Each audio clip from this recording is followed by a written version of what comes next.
উদ্বোধন ম্যাচ চলতেছে, বলবো? আওয়াজ নাই, বলবো? আমার উস্তাদে মুকাররম আল্লামা মুফতি আমিন রহমাতুল্লাহি আলাইহি মাঝখানে মনে হয়ে গেছে, বলবো? আমিন সাহেব নাম শুনছেন না? আমিন সাহেব যখন ছিলেন, আমিন সাহেবের হুঙ্কারে হাসিনাও কাঁপত। আমারও হাসিনা 6 মাস জেলখানায়। 2001 সনে আমার উস্তাদ মুকাররম আল্লামা মুফতি আমিন রহমাতুল্লাহ মাহফিল টাঙ্গাইল, হুজুরের সাথে মাহফিল রওনা দিছি। লালবাগ থেকে বের হওয়ার 100 গজ পার হওয়ার পরে, বুঝেন নাই, এভাবে অস্ত্র ঠেকায়া আমাদেরকে গ্রেফতার করে রমনা থানায় নিয়ে গেছে।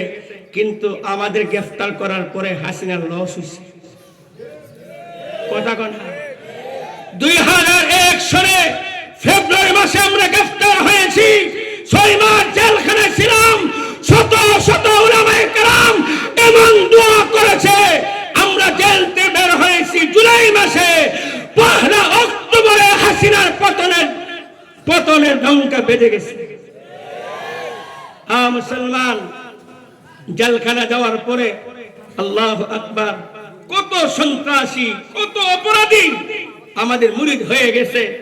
জেলখানা যাওয়ার পরে আমাদের জবান বন্ধ করতে পারে নাই।